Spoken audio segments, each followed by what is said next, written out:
One, especially Glyn and Kelly. Nice of you to join us this evening. Thanks for taking part in this review. We'll come to introductions in a moment, but first a few reminders, if I may, please. This is a public meeting and it is being broadcast. So especially for you, Glyn and Kelly, if there's any sensitive information, please be aware that somebody might be watching it via live stream. So we can always talk about it offline if you wish. Please turn off your microphones and video and only turn them on if you are going to speak. Jen may put everyone on mute if there is feedback or background noises, so remember to unmute when you need to. There are quite a lot of people at the meeting today, so please remember to raise your hand or indicate in the chat if you'd like to contribute. Don't forget to unmute and use camera when you're speaking. Please say your name before you start speaking, and now we'll just go through the introductions. So I'm John Porter, I'm councillor for the Ellesmere Ward in Sandhurst, and I'm chairing tonight's meeting.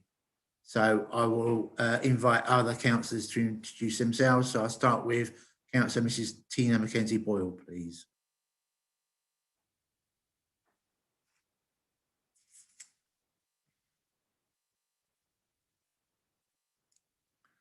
And if you're speaking, Tina, you're still on mute.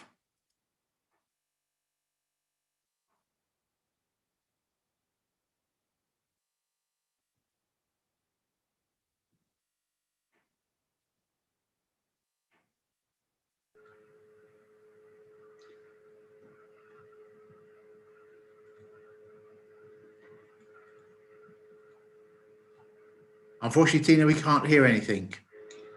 John, I've lost you. I've lost connection. Sorry. Okay, I'll come back to you shortly.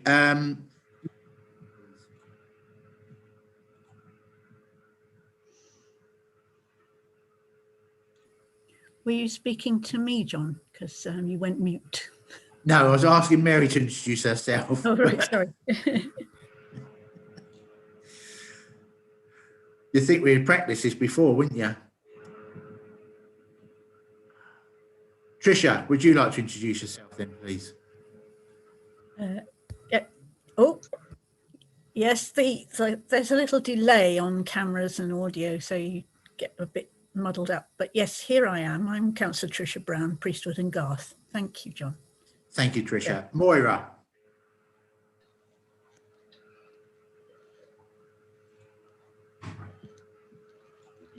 Hello there, I'm Councillor Moira Gore, Winkville and Cranbourne. Thank you, Moira. Mary, are you with us? Yeah, sorry, I was answering phone then. I'm Councillor Mary Templeton from Great Hollands, representing Great Hollands North, and thank you for coming. Thank you, Mary. Bob. Thanks, John. I'm Councillor Bob Angel, representing Bulbrook Ward. And again, thank you very much for coming along, talking to us. Tina. So good evening. Tina Mackenzie-Boyle, Vice Chair of this panel. Apologies, I've lost connection. I am member for Crowthorne. Thank you, Tina. Ian.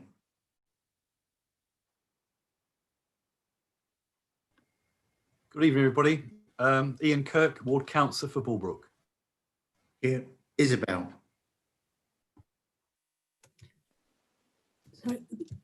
Good evening, I'm Isabel Mattick. I'm a ward councillor for Harmanswater, and Glyn Jones, you're the Glyn Jones I remember from years ago.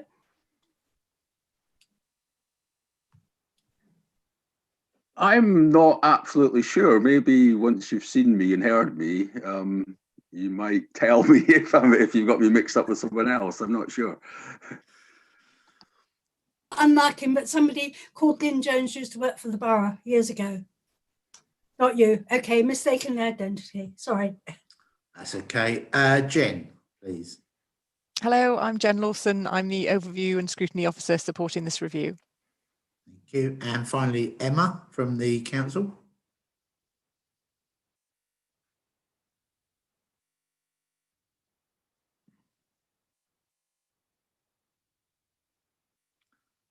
I think Emma's... Oh, sorry, I had a slight problem there. I'm just supporting Jen with some of the tech side of things. Thank you, Emma. Thank you. And Kelly, if you'd like to introduce yourself, please, to us all. Right, I'm Kelly Ajete. I'm the area housing manager for Bracknell. And whereabout are you based, please, Kelly? So we are based in Twickenham, Metropolitan Thames Valley Housing. And that's where you're based, yeah? Yes. Okay, thank you. And finally, Glyn. Okay, good evening, councillors, and thanks for inviting us along this evening. My name is Glyn Jones. I'm the Regional Director for Metropolitan Thames Valley. I'm kind of based across North London and West London and Berkshire, councillors. So I think we're all sort of working in a mobile sort of fashion. So we do have a regional office in Premier House in the Twickenham, but most of us are working from home or on site at the moment. Okay. Thanks for that, Glyn. And again, I'd just like to echo what a couple of the councillors have said. We'd like to thank you very much indeed for your time this evening. It is much appreciated. And also, Glyn, we'd like to thank you for sending us the briefing document ahead of tonight's meeting. Very useful and very informative. Thank you. I don't know, Glyn, if you want to kick off. You were also sent a list of questions. So I don't know if you or Kelly have got want to go through those questions from top to the bottom. And then if members have got a question, they can quickly ask you if you'd like on each subject, or would you prefer all questions at the end? I mean, I was wondering, councillor, if I could just talk, say, for a minute or two, just to give a bit of background, and then we could go into the questions. Is that? Yeah, that's fine. Yeah, brilliant. Yeah, cheers, Glyn. Over to you. Right. Okay. I'm not going to share my screen because and talk through the slides, but I think it sort of boils down to numbers initially. So we have 786 properties in the Bracknell Forest area. Most of those are shared ownership properties. 365 are shared ownership. 312 are socially rented properties. So that gives you some idea. Metropolitan and Thames Valley. So Thames Valley are, if you like, the historic housing provider in Berkshire and in the Thames Valley area. So they merged with the Metropolitan Housing Trust, who operate across, the Greater London for the most part. So they merged in October 2018. So that's where the name comes from. And I'm the regional director for North London and Central Region. So that covers all of the boroughs across North London and also Ealing, Hounslow, Slough, Reading, Aylesbury, Wokingham, Reading and Bracknell as well. So we do have, as well as those nearly 800 properties in Bracknell, we've got 900 or so in Reading and about 800 in Wokingham. So Berkshire is a bit of a sort of a real concentration, if you like, for our housing organisation. We do have at the moment 2 teams. So we have a team that deals with the rented properties. So our housing officer is Angeline Francis, and her contact details are in that pack that I think Jen circulated. And she reports into Kelly, who's with us tonight. We also have Evia, so she deals with our shared owners. So we have a specialist team that deals with the 465 shared owners. That is due to change in the summer. We don't think it's a good idea that we have different housing people travelling across the country to visit perhaps a block where we've got shared ownership and tenanted properties in the same area, and we don't think that's a very efficient way of doing things. So by the summer, we will have dedicated sort of local housing managers that will manage the rented and the shared ownership properties together. So that's about as much as I want to say at the moment, and I'm sure you're keen to sort of get into the questions, councillor. So I don't know how you want to take it from here. Yeah, Glyn, do you have a list of the questions in front of you? Yes, I do. So if you want to just start at the top, and if councillors have got a question, I'll try and hopefully see either a hand or in the chat, or just your camera on and wave to me, please, councillors. So over to you, Glyn. Right. Okay. Thanks, councillor. So how do we allocate housing? That is mainly through the council's My Choice scheme. So we obviously have, when we develop new properties in Bracknell, we have a nomination agreements that are agreed with the council, and that basically agrees the percentage of properties that are kind of handed over to the council to allocate, and what percentage on an ongoing basis the housing association can allocate internally. So generally speaking, it does vary from scheme to scheme, but generally 75% of all properties that become empty are referred through to the council through the My Choice scheme, and generally 25% are allocated by Metropolitan Thames Valley through our transfer policy, and the majority of those properties do go to tenants that want to transfer within Bracknell. So they might be overcrowded, they might have a medical reason, they might have a welfare issue. So that's how we allocate our properties. So are there any questions on that? If I could just ask one, I don't know, you might not know the answer, unfortunately, Glyn, but do you know the sort of like the breakdown of your social rent? Is it flats and houses, or do you have any bed sits, temporary accommodation, etc.? Right. Okay. Well, we don't have any temporary accommodation, and I think it's really a combination of houses and flats. I don't know what the split is, but I can find that out for you. I'm quite happy to send that information through to Jen. That's fine. It was just to know if you had bed sits or things like that.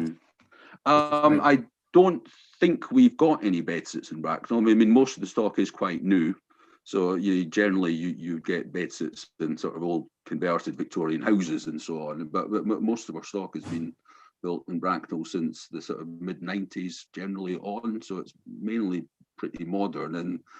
And bed sits generally we generally don't build new bed sits. Is that the case, Kelly? Do you know? Yeah, I mean, we don't have any bed sits in Bracknell. Like you said, it's mainly flats and houses, and no temporary accommodation either. Okay. I've got a question from Mary, please. Yeah, thank you. You said you allocated from Thames Valley or from London. So does it mean that sometimes if you don't use My Choice, that's Bracknell residents doing it? So is it sometimes you move people who do not live in Bracknell Forest into Bracknell Forest houses?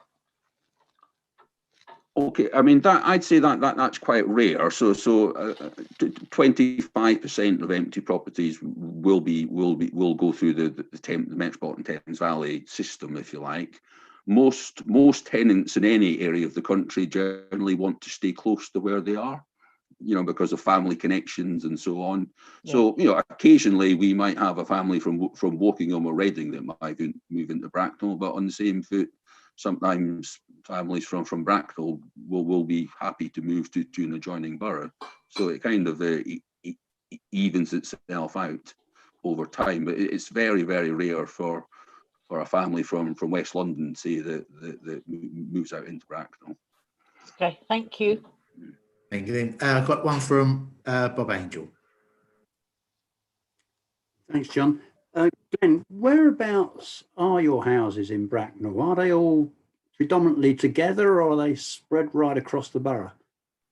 If you sort of go into the pack, that has sort of a heat map, if you like, which shows where the concentrations are. I think Kelly will probably have a more sort of intimate knowledge. So I don't know if you can describe, Kelly, where some of our larger developments are. I found it a bit difficult to work out from that small map, but that's why I'm asking. Yes, it's not ideal. I accept. Yeah. Yeah. So we are spread across the borough. central parts, as well as all the other parts of Bracknell.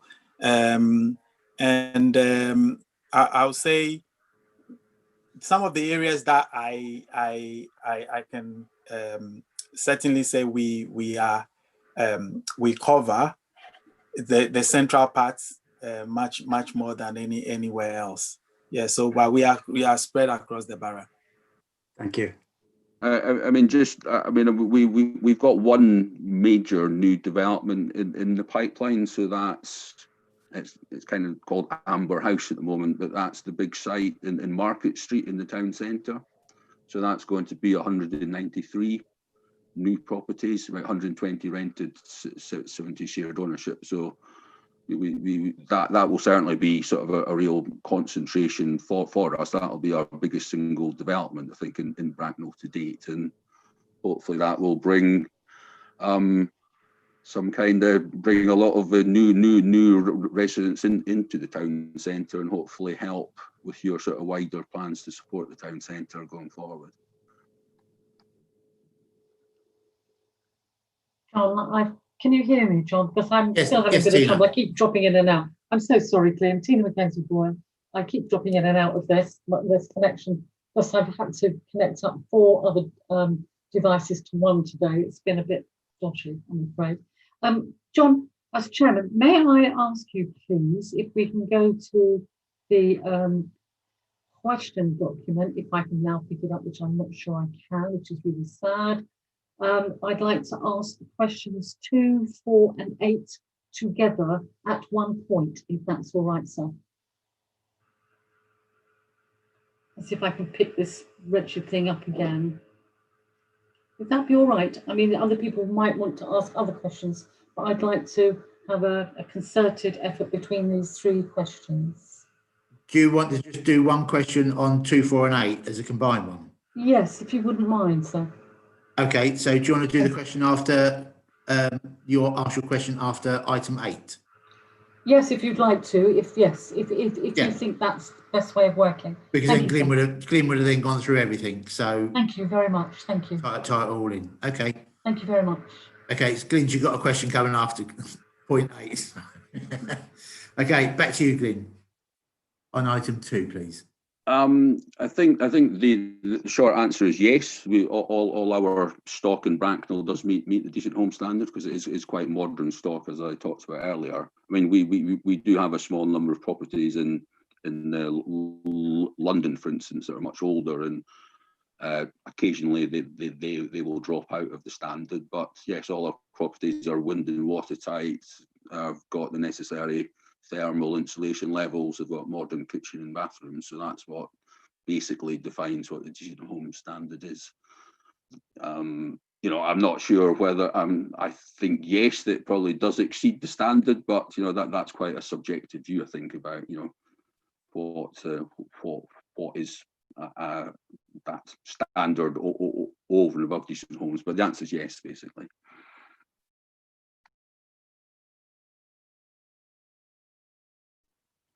I can't see any hands up or questions on that one. So do you offer the direct rent, please? I think the answer is no. I mean, clearly, as I said, we do allocate around a quarter of properties that become empty ourselves, but they are on a social or an affordable rent. So, so I think the answer is no to that. Are there any reserved for private direct rent? No. I mean, we have a small portfolio of market rented properties in other boroughs. So we have a couple of schemes in Reading, for example, that are just purely market rented, but we don't have any in Bracknell. Okay, thank you. And then item 4, your process for dealing with complaints, and on your review it actually showed that between 19 and 20 you only had 8. So yeah, I mean, Kelly, do you want to talk about this one?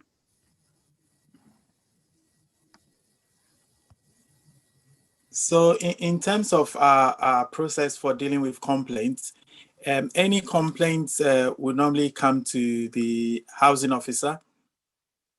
And then if it escalates, it goes to myself, the area housing manager. And then if it needs further review, it goes to the head of housing. But I mean, we have various ways where residents can raise a formal complaint. They can do that by email. They can do that by telephone. I mean, in person, obviously, COVID not permitting, or writing to us. We share this information or our process of reporting complaints at the start of the tenancy, so every resident is aware of how to raise a complaint.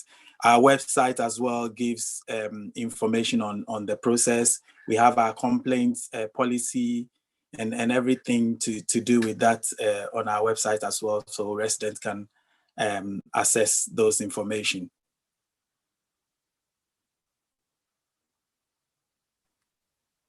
Thank you. Does any members have any questions on that?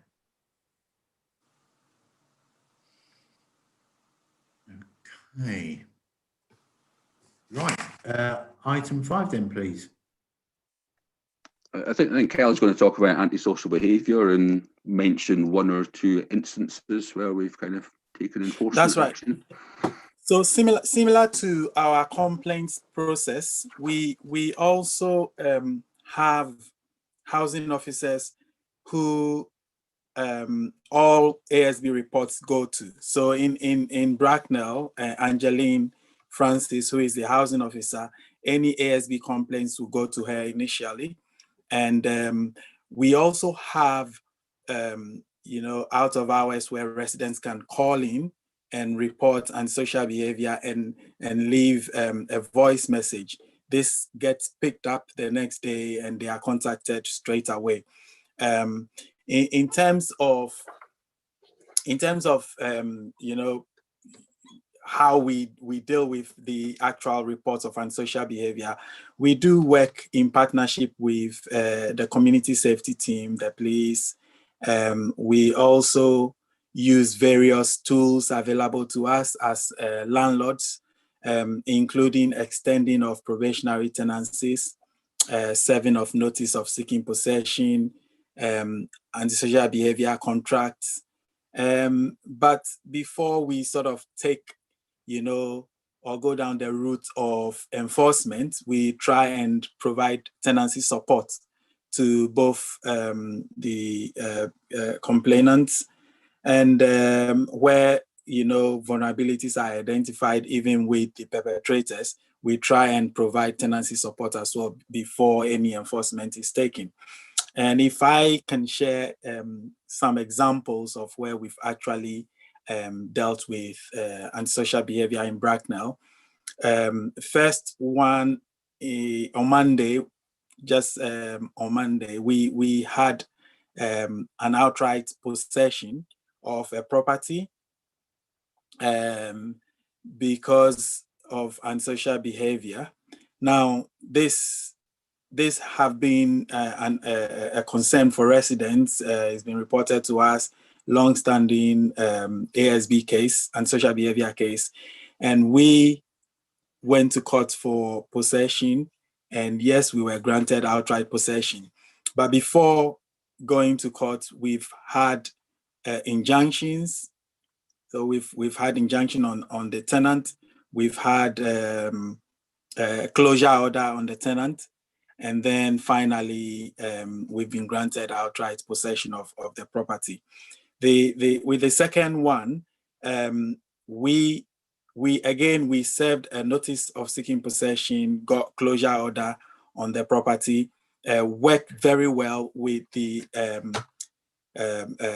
community safety team. In fact, it was them. It was the partnership work between the housing officer and the community safety team that resulted in the closure order being granted. And then later on, we saw that these actions actually improved the situation. That is, the antisocial behavior stopped.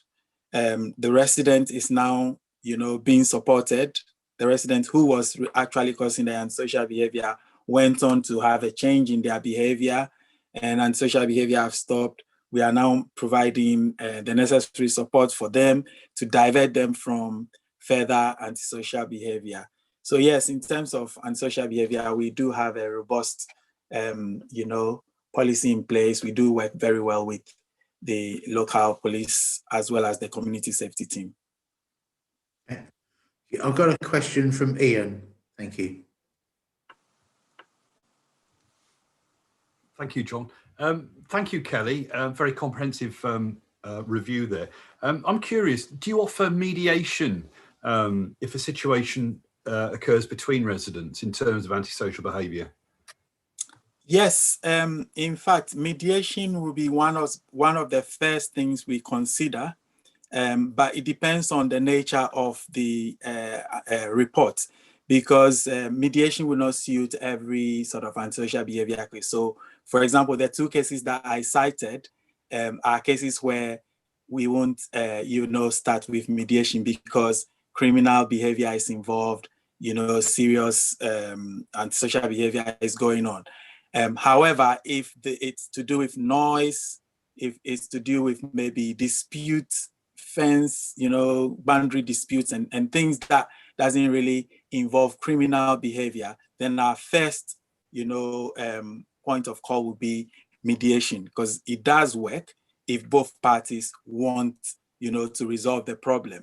And we also believe that if two parties, live together, they, can find a resolution better if they both want it than, agencies getting involved in that. So yes, our first point of call would be to refer them to mediation if they want, because mediation is voluntary.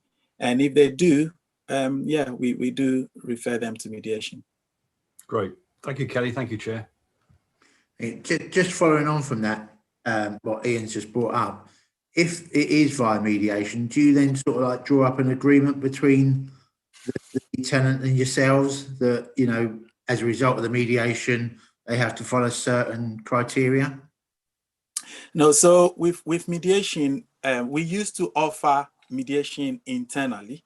That is, we have mediators. In fact, I used to be a mediator for the organization. However, that service isn't available, but we work with external mediation agencies. So I know in Berkshire, there is an organization that provides mediation. So in this case, we will refer both tenants to the mediation service. If they agree, then the mediation service sort of deals with all the mediation aspect of things. And then will just inform us if mediation have been successful or not.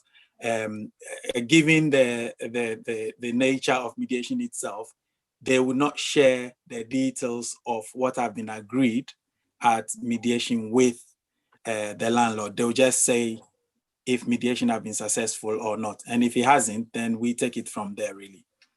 Okay, thank you. And just following on from, you said that on one of them, you was able to not repossess, and you were given support. Just advise councillors what sort of level of support or what type of support you as an organisation can supply to your tenants to assist them. Right. So we have a tenancy support team at the moment where, so if a tenant is at risk of losing their tenancy, they can sort of help. And most of the time it will be around maybe unpaid benefits. It could be around they need a referral to drug and alcohol, because of their vulnerabilities. And sometimes they may have, mental health issues, which means they need to be referred to community mental health team. But they don't have somebody to provide that. So when we, like I said, we don't just take enforcement, we also look at vulnerabilities, and where we identify, we make those referrals. And yeah, we do have a tenancy support team that provides some of these support that I named earlier. And where we don't have it internally, we make the referral to external agencies. Okay, thank you, Kelly. So that deals with the antisocial behaviour, but what is your process for actually dealing with complaints? Complaints? Social behaviour. Or complaints of antisocial behaviour? No, complaints that aren't antisocial behaviour. Antisocial behaviour. Yeah, so any complaints that isn't antisocial behaviour will go through, you know, the tenant will contact the housing officer, or they can make contact to our housing advice team, and the complaint will be raised for the housing officer. If the housing officer deals with the complaint and the tenant is not satisfied, they can escalate it to the area housing manager. And if they are not satisfied again, it can be reviewed by the head of housing. So we have two stages, one for stage 1 and then stage 2. Okay, thank you. So the next question is, how do you measure your tenant satisfaction levels? I see you do an annual survey. Do you do any other follow-up from your residents if they say, like, for example, had any repairs? Yeah, I mean, I'll just add one little bit onto the last question, if you don't mind, Councillor. Just you might find it helpful to know, but we do think that, you know, the Thames Valley Police, when we do need to take enforcement action, are one of the more responsive and helpful kind of police forces or authorities that we deal with. Sometimes in other parts, especially London, we find it incredibly, we have challenges in engaging with them, but in Thames Valley, it's actually very good. So you might just be interested to know that. In terms of tenant satisfaction, yes, we do monthly perception surveys. So we sort of contact at random a cross section of residents, and you know, an external provider actually asks them a series of questions, and then we also, after a resident receives a service, so that might be a repair carried out, or they might have contacted a certain section of the organisation, then a percentage of those are phoned up to ask them about their experience. And we collate that sort of data on a regional basis at the moment. So at the moment, we can't easily drill down into Bracknell, for instance, and find out what the specific concerns of residents in Bracknell are.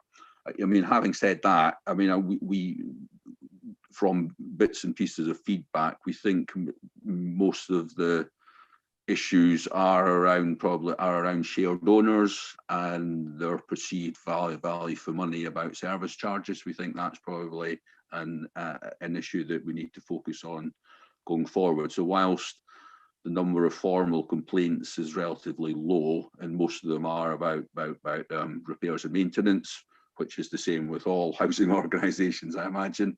But you know, we want to obviously keep an eye on the performance of Axis, so they provide most of the reactive repair services for us. But we do think that in terms of our shared owners, who, you know, some of them can be, you know, they've obviously bought some or all of their properties. They have high expectations. They expect high standards, and that's good, I think.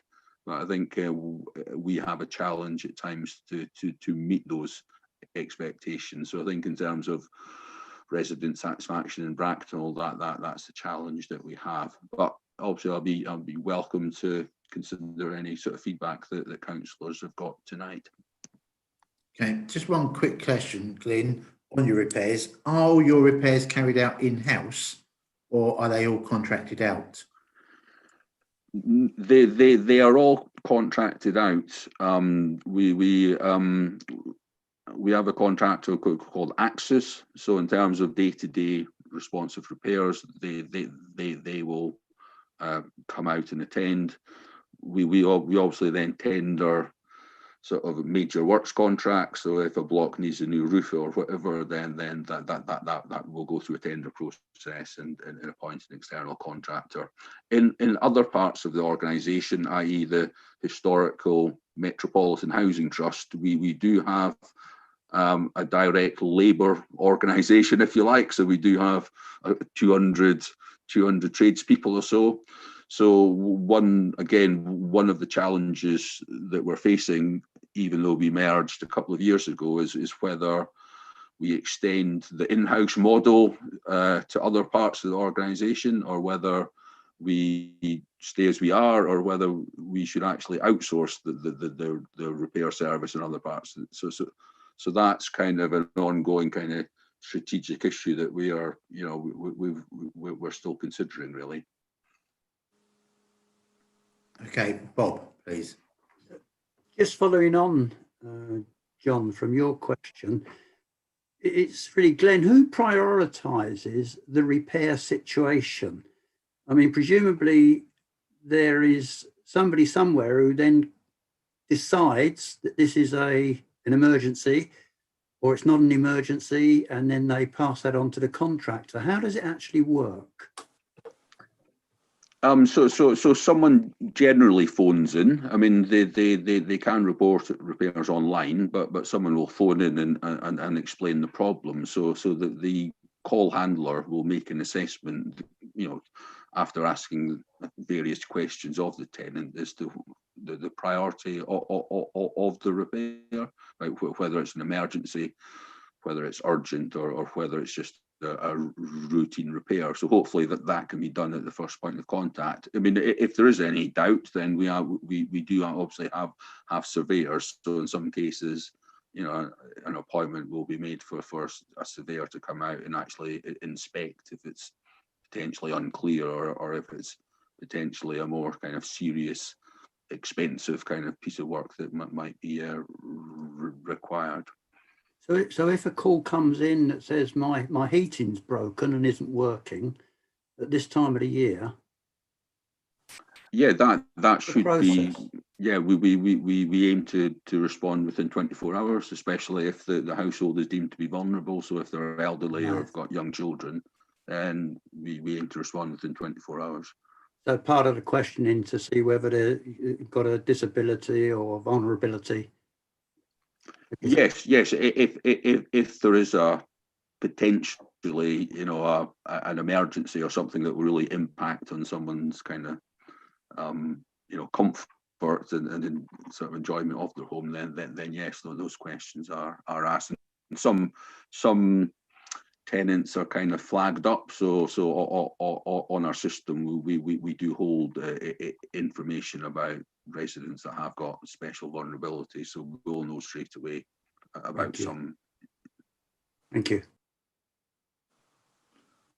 Can I just, do you actually have like a rolling maintenance program going in years in advance of projected works that you can identify that may be needed to do in certain parts of your stock? Yes, that is generally the case. So that will be around sort of a communal painting and decorations of the common parts. It might be a new roof, might be new kitchen and bathrooms. I mean, most landlords, I think maybe 10, 20 years ago would say, right, every 6 years we are going to paint the common parts. I think now we will go and inspect, and if after 6 years they're still in really good condition because the residents have kept good care of them, then we won't automatically paint it, because it especially if we have to recharge works to shared owners, then I think we will do cyclical work, but only when it is required. And I think the same approach in our tenanted blocks as well. Okay, thank you. Does any other members have a question on that, or should we move on? So how do your tenants get involved and have their say, please? So in the pack, I did enclose one sort of excerpt from our annual report. So going from the top of the organisation, if you like, we've got our board that obviously sort of govern what we do and monitor performance and so on. We have a customer services committee, so that's a formal subcommittee of the board. So we've got 3 residents that sit on that with independent members and also board members. So they carry out partially some of the things that this committee does. They scrutinise what the organisation does, and they will hold people to account, and they will, you know, be a sounding board for new policies and so on. Under that, we've got our National Customer Services Council. So we've got 12 residents on that. And then at a more local level, we're just in the process of recruiting regional resident panels. So for my region, we're looking to recruit at the moment between about 12 and 15 resident representatives. So again, they are people that can give us feedback on service delivery, tell us where we're going wrong, tell us on what services they want and we're not delivering, or they might tell us to stop doing something. So underneath, if you like, that regional panels, we have got a series of sort of tenants and residents associations across our stock. We don't have any formal residents associations in Bracknell at the moment. We do have a specialist team so we do have they're called resident voice coordinators. So we do have a team that's set up to support tenants and residents who indicate an interest in, you know, if they want to, as I said, form a formal residents association. You know, I mean, we also hold sort of focus groups on single issues. So if we're looking to introduce a new policy, say on dealing with that, you know, antisocial behaviour, for instance, or if we want to perhaps carry out major works in the block, then we will do individual kind of consultation processes with tenants and residents in those blocks. So it's a bit of a mix and match approach, and some of it is guided by what desire there is from residents to get involved. And I think, especially in when I talked about that Amber House development, when we'll have 193 households basically on one site, then we would certainly want to, I think, to encourage from an early stage a more sort of formal residents association there. I think part of the challenge in Bracknell is that a lot of the stock is slightly dispersed, and we don't, unlike perhaps the old council stock, you know, we don't have big concentrations of properties, but you know that's the challenge I think that we want to take on really in Bracknell. Can I just add also to what Glenn has said? Residents also get involved in, you know, through our estate inspection program. So we have resident inspectors, and they sort of help to, you know, shape our estate inspection program. So residents are able to inspect their estate, send the information through, and that can, you know, challenge what our officers are doing. If they feel there are areas that are not being, you know, looked after properly, you know, those inspections sort of reveal. So yeah, residents are able to get involved in our service in that way as well. Thank you for that. I think that probably covers part 8 as well. What interaction do you have with your residents? Because I'm sure that was part of the resident inspectors, probably covers that bit. Mary, yes. Yes, sorry, waving here. Sorry, if you're putting, can I ask a question about this, please, Mary? Oh, you don't know what it was about. Okay. No, that was sorry. the first one, but if you're going to ask, just put question. And All right. Okay. All right. Misunderstanding. Okay. I would like to ask, when you get these, the residents, I think it's good that you have an assessment resident. I think that's really good and interesting. When you have the residents on the more formal bodies, are they just volunteers who come forward, or are there meetings where they're elected? I mean, do they represent themselves, or do they represent a group of residents in their area?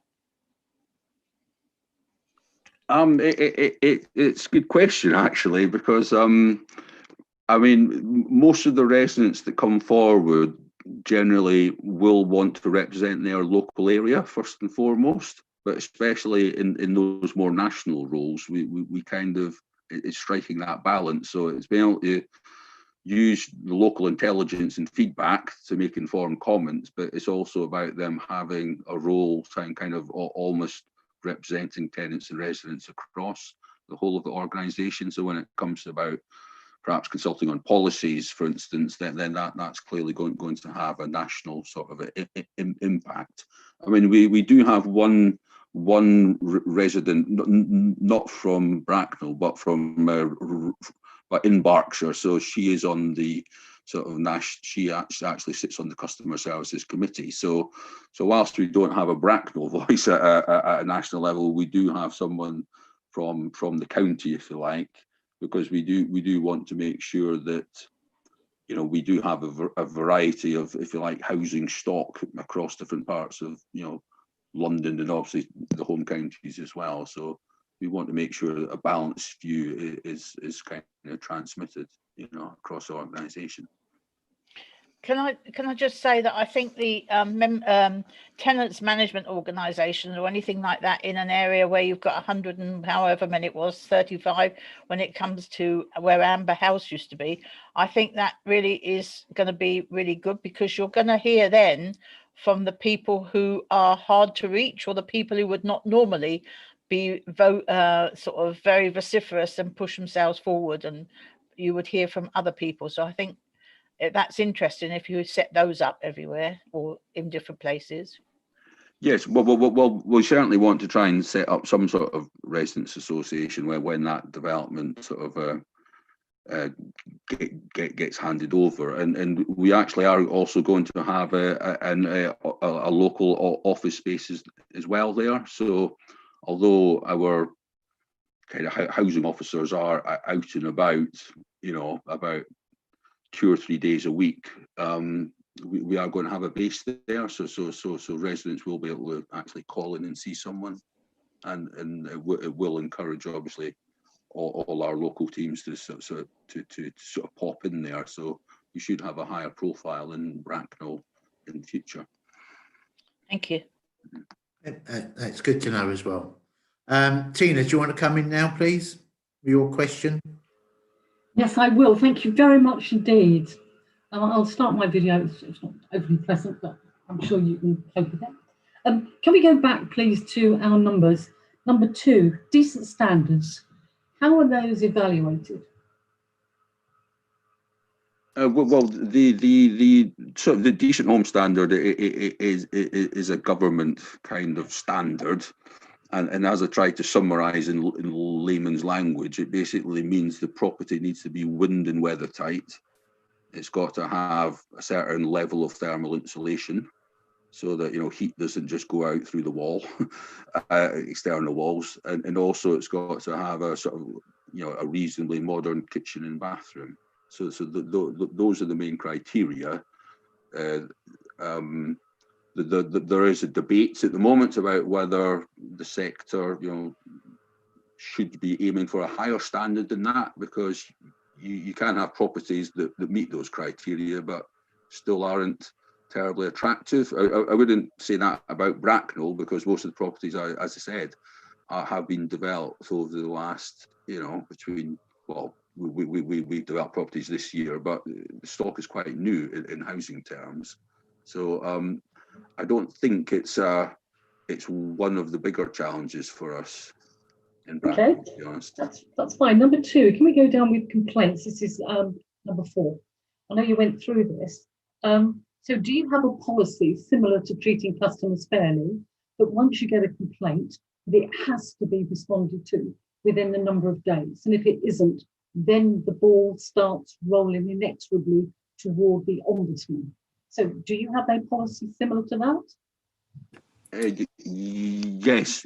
I mean, that policy is in the pack, and we have kind of time guidelines to meet. I mean, as Kelly described, we do have a two-stage complaint process. So stage one complaints will generally be investigated by the housing officer, and Kelly will sign them off.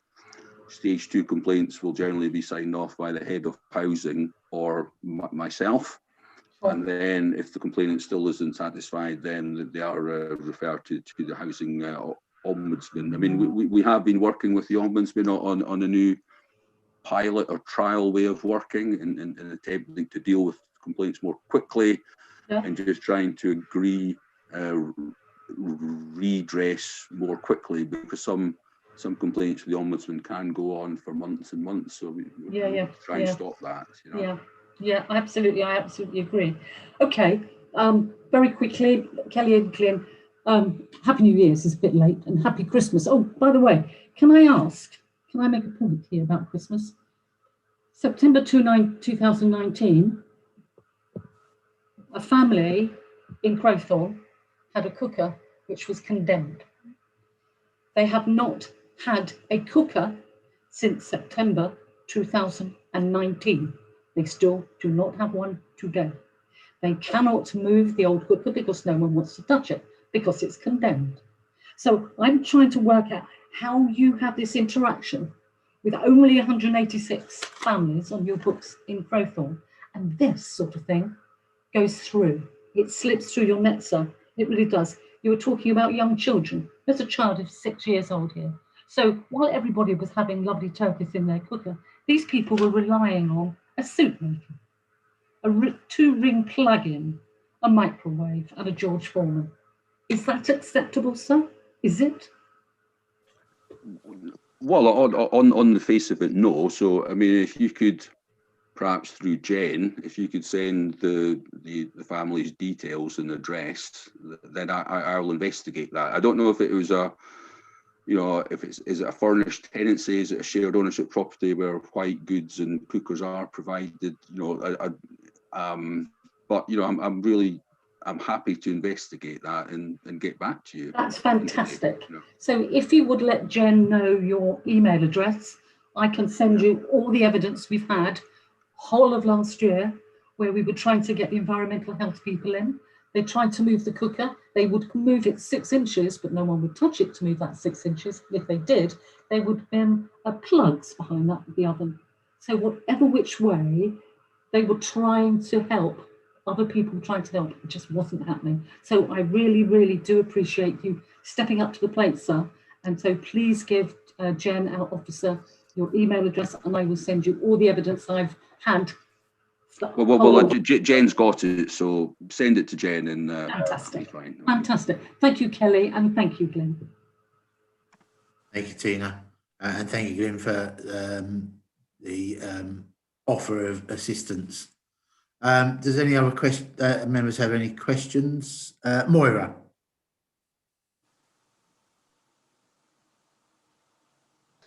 Thank you.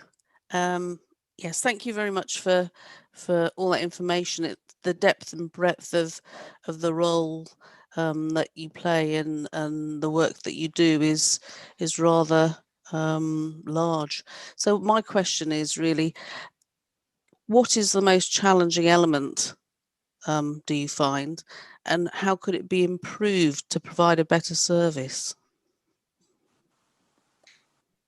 I think the challenge for us is meeting the expectations of our shared owners. I think that's not just a Bracknell issue, but I think it's in other areas as well. And I think we probably need to monitor our contractors more closely and sometimes take a tougher line with them, because shared owners are saying, well, I'm paying a service charge of £20 or £30 a week. Some of them aren't convinced that contractors turn up when they should. I mean, we ask them to sign sheets, you know, that are on communal notice boards. You know, we go out and do spot checks. We've got resident inspectors, as Kelly talked about. But I think that's probably one of our biggest challenges going forward, I'd say. I mean, I think in terms of other things we're doing, we are going to, as I said, have one manager that manages all properties regardless of tenure in a geographical area. So in Bracknell is you know, because it's, especially when the Amber House site comes on site, we'll have nearly just under 900, just under 1,000 properties. So we'll probably have by then we'll have two housing managers, and their absolute focus will be on Bracknell. So I think that will help, because I think at the moment some of the, especially on the shared ownership side, they manage a wide number of properties over quite a wide geographical area. So I don't think, you know, in Bracknell it gets the focus it probably needs. So I think that's how I would hope to improve that situation. Okay, thank you. Thank you, Glenn. Okay. Question 9. Are you a member of TPAS? The answer is yes. We've been a member for many years. We think it's really helpful for tenants and residents that do want to get involved. So they do offer lots of training courses and kind of peer-to-peer support. They can obviously speak to other residents that are involved from other landlords. And we also talk to TPAS about that resident governance structure, if you like, that's in the pack. We did ask TPAS for their views, and we did consult with them, because they are the experts in this. So you know, we're happy to be members, and we think it's, you know, it's the right thing to do. Okay, thank you. And I've got a question here from Mary on shared ownership, please. When you have shared ownership in a building where you're taking over a whole lot of different ones, or when you have shared ownership, do you try and I mean, shared ownership, because you're paying out every month and you have maintenance fees and everything, it's a totally different thing than paying a rent. So, and you obviously said that their expectations are higher, or they demand more. So is it good practice to have shared ownership in a block with social tenants, with just tenants, or does this cause more concern, please? That's a very good question, because I think the whole housing association sector, and indeed local authorities, sort of grapple with this question. I mean, generally we have separate blocks, you know, so they might be adjoining. Perhaps if it's a mixed tenure development, we generally have one kind of staircase or doorway, if you like, for shared owners and one for tenants.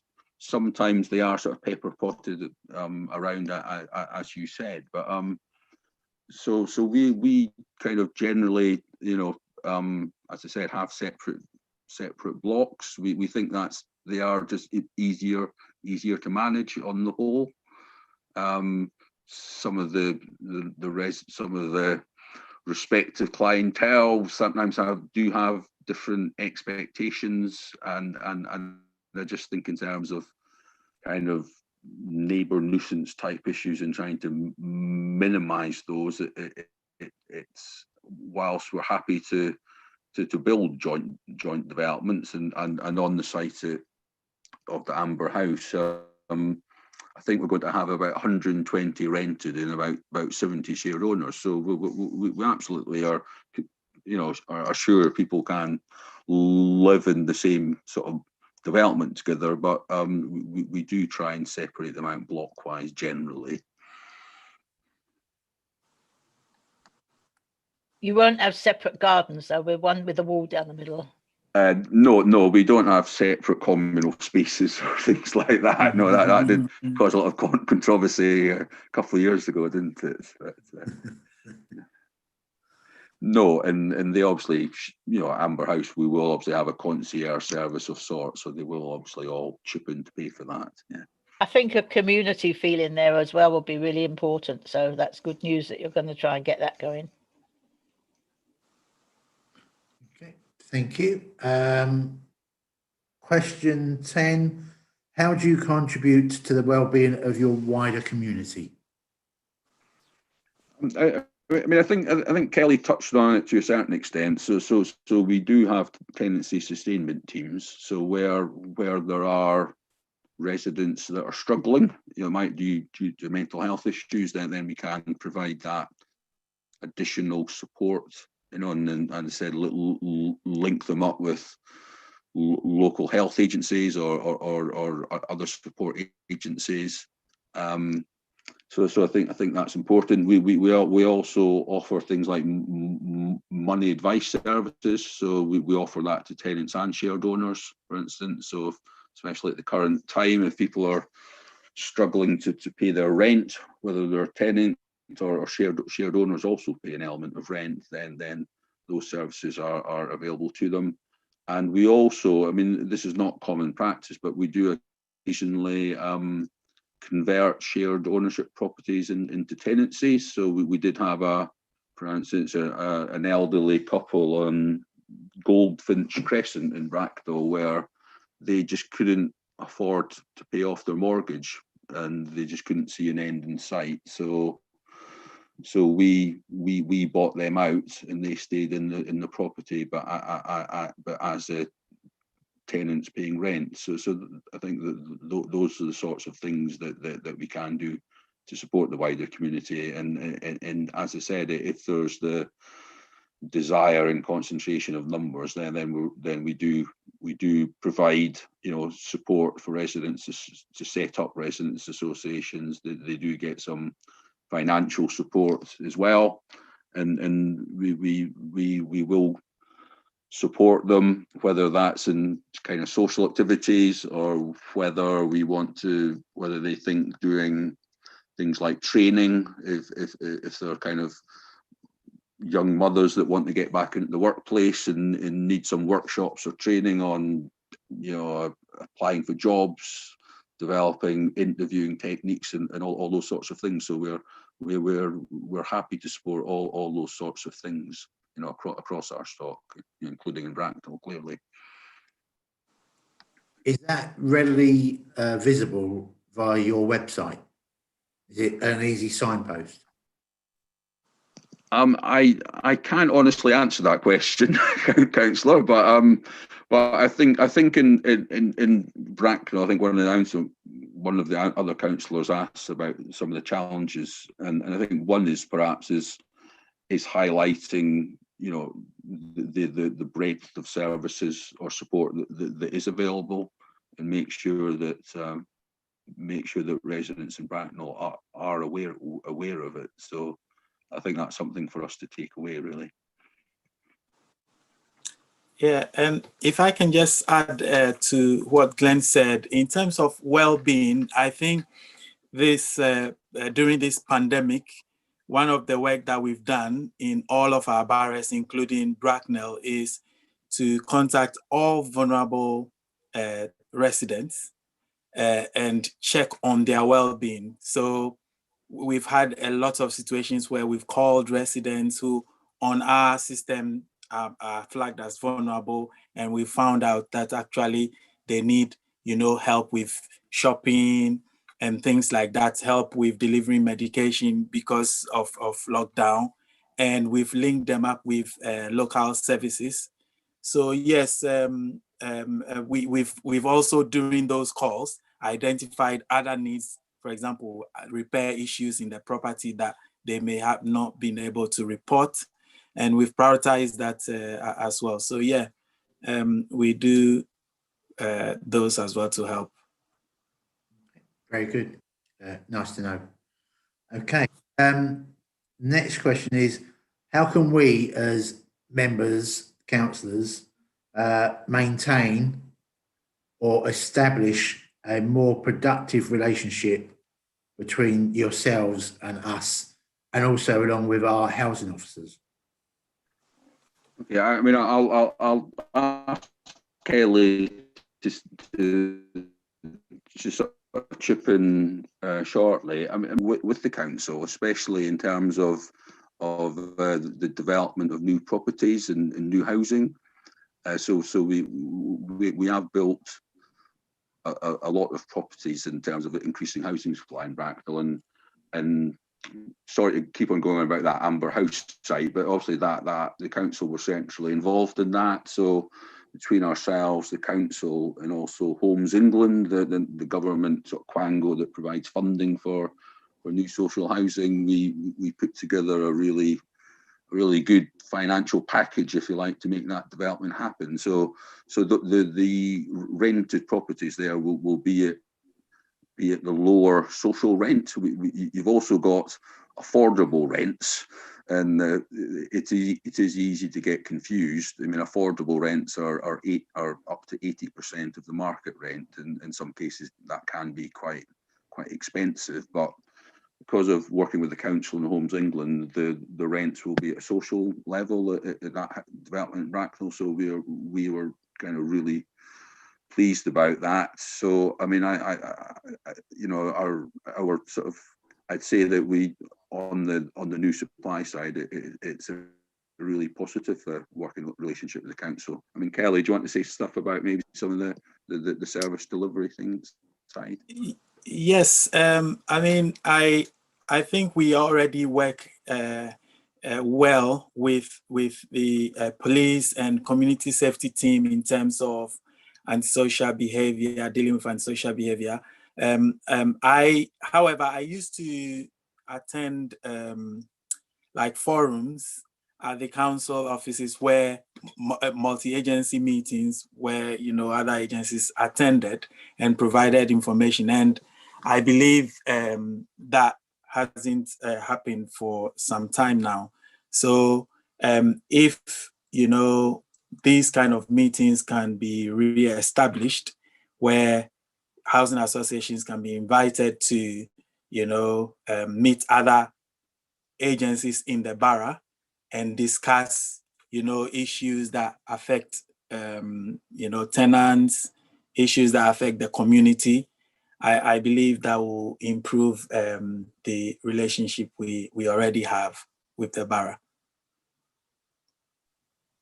Okay, thank you. I just got one quick question. If a council wants to contact yourselves regarding the resident, under GDPR, do we need to fill out a request form on behalf of the resident to speak to yourselves, or can we just contact yourselves without that consent form as a verbal agreement between ourselves and our resident?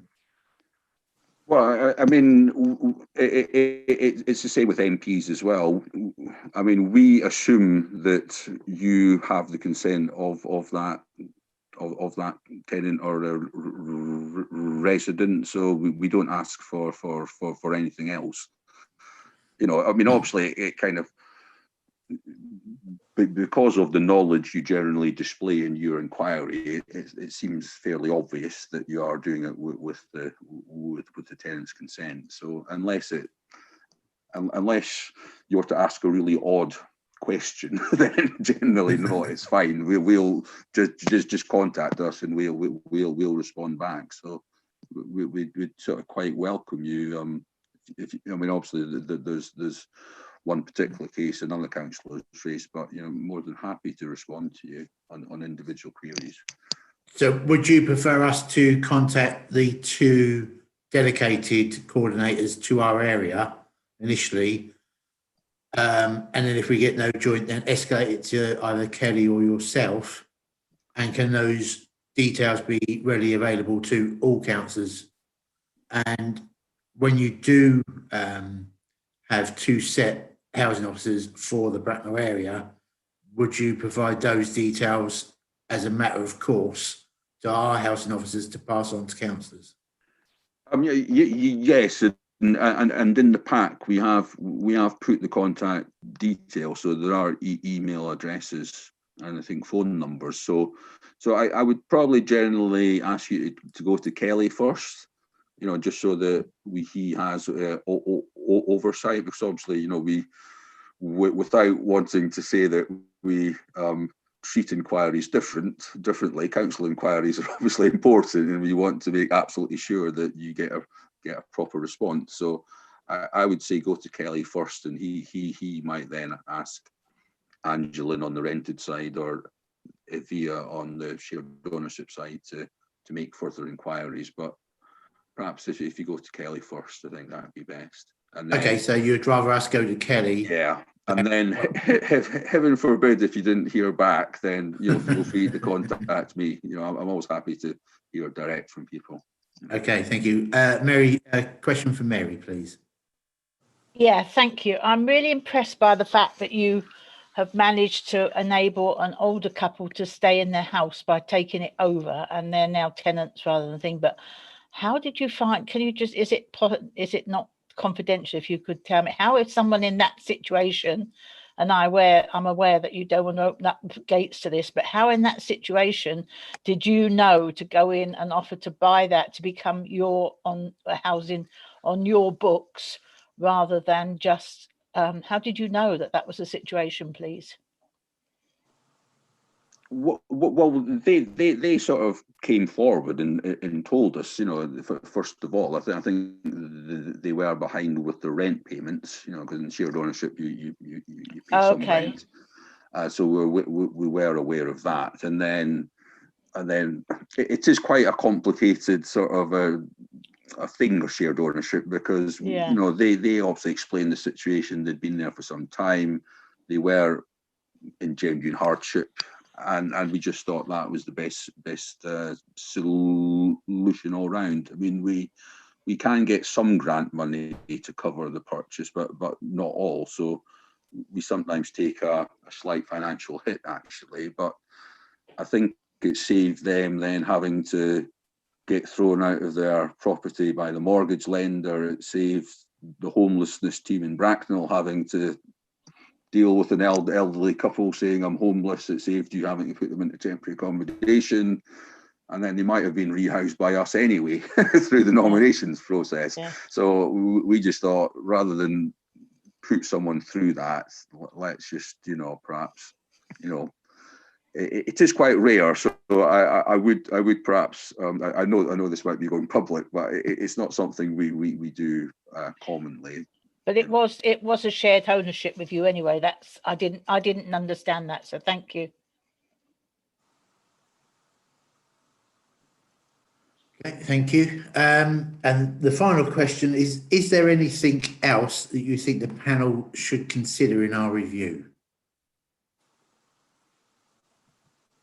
No, I don't think so. I mean, I think you've asked, you know, a pretty thorough set of questions, and I'm sure you're talking to a range of sort of housing providers. So so no, I mean, we are always happy to engage with the panel or with sort of councillors on an individual basis. So obviously you do obviously have all our contact details, and I think, you know, perhaps slightly closer to the time, but when that, you know, the big new development on Market Street is getting closer to handover, I mean, that will be 2 years away, but we certainly would want to be sort of engaging with, I think, with some of the key councillors, you know, just about that, and just updating you on our sort of plans to manage that development and what it might involve for the council as well.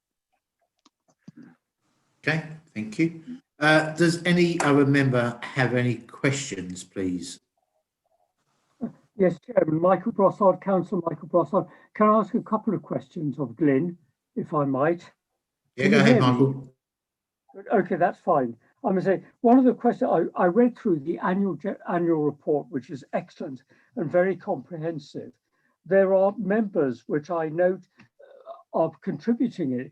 Can I ask if they are contributing on Zoom or Teams? How do you actually engage with those who actually want to, through customer services, want to provide a contribution? What's the mechanism that they have, Glyn?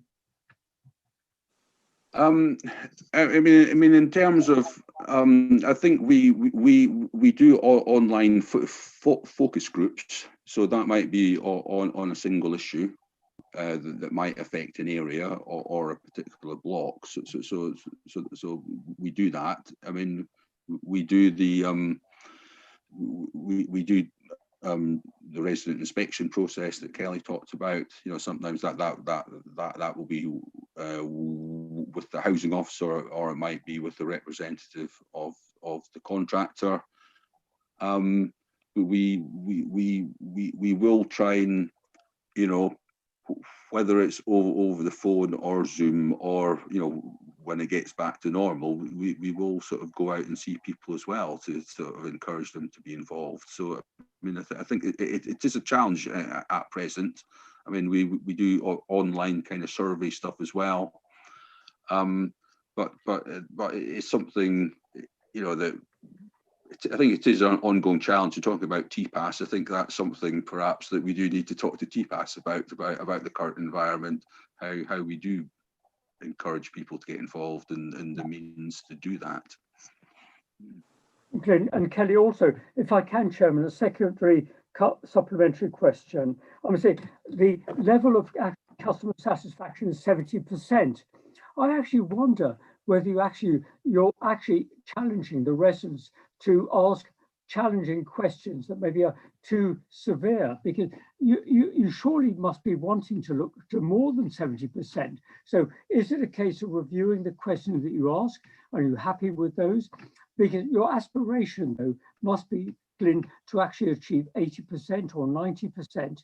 So what are the questions that are being asked that maybe achieve that level of feedback? And are they Bracknell Council residents, or are they national residents? I think that 70% figure is for the whole organisation. First of all, I don't think it's really an issue around the questions we ask. I think it is about the services that we provide and how good they are, and they might be directly delivered by us or through our contractors. So I think that is the thing that I think we should focus on, and especially in Bracknell, you would expect higher satisfaction levels than that. Generally, in sort of large urban areas, you'll have lower satisfaction, and in an area like Bracknell, you should have, you know, higher levels of resident satisfaction. So I think you're right. We should be aiming first for 80 and then up closer to 90, especially in sort of Berkshire. You know, I think, you know, that's not an unreasonable target. Oh, thank you for that, Glyn. And also, Kelly, I think, you know, in some ways, I think it's important to actually ask challenging questions rather than soft questions that achieve 100%. So all credit to you for actually seeking to actually get feedback from residents, actually what they perceive to be the satisfaction level. So thank you for that. Thank you. Tina, please. Yes, thanks very much. I understand from what you're saying, Glenn. I think if I might have lost you there, that you will probably be tendering for and quite keen on coming into the area in Bracknell Town. Hereditary, and it's something that you may not know, in Priestwood there is a block of flats called Warrendown. Did anything come of that? I went to Twickenham to meet the housing officers there with Simon Hendy, who was one of our officers here, and I wondered if all the problems that were taken out by the residents have been resolved, because that will give us rather more of a, I'm just trying to think, more confidence, should we say, that if there are going to be a big development, that you will be able to do what you can for us. Okay, I mean, I don't know the answer to your question. I don't know if Kelly knows. I think it's probably unlikely, but I mean, again, I will go and find out. So again, could you just perhaps through Jen, or just contact me directly, because my email address is in the pack, and just describe the block and the issues, and I'll certainly get back to you. That would be fantastic. It's part of Mary's area, I think. Mary and one of her colleagues, Tricia, I think, is on the call now, and it's in her area. So if Tricia wants to talk to me about it, I think I may have some paperwork somewhere that's been archived off, but I'm very happy to help. But I think as we are looking at this, we have to work in partnership and give the best to our residents, Glenn. And thank you so much for being so patient with us. You're an absolute star. Thank you, sir. Okay. Does anybody have any final questions, please?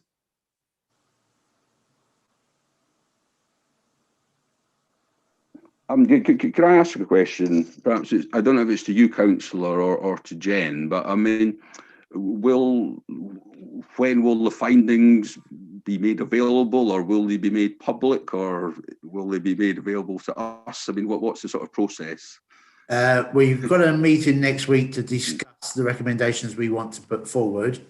Then the following week we have a public recommendations meeting with 2 executive members, and then our recommendations will go before our overview and scrutiny commission, and that will be a public document. And it'll be my intention to send our report and our recommendations to most certainly yourselves and other associations that have assisted us with our review. You know, we've tried to be as open with you, and we believe that you've been as open with us as you possibly can. So it'd be nice if, you know, you are involved with the recommendations, and maybe you might take some of those. It's just going to be recommendations that, and some of the recommendations might just be better working relationship with agencies, better relationships between councillors and the associations. And we can do that by just having direct contacts rather than trying to go around the houses. And like today, you've offered us Kelly's email address for us to go direct to him. So that'd be sort of like the format of our recommendations, but most certainly send you a copy of our report and recommendations. No, thanks very much. That's much appreciated. Thank you. Problems. Tina, do you have another question? Just one quick one.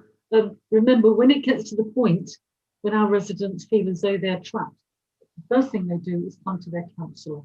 And that's where I would much like a very good relationship with you, sir.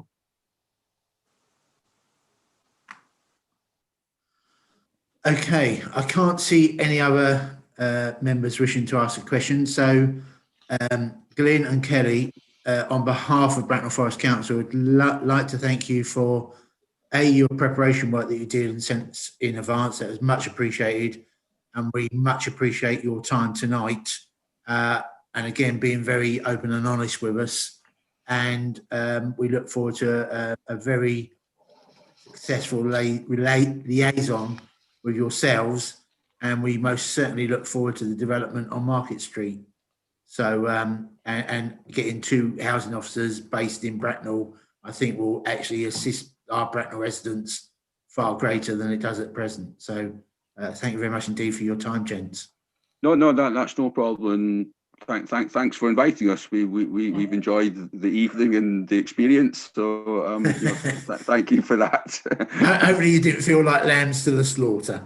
No, not at all. Yeah, we failed.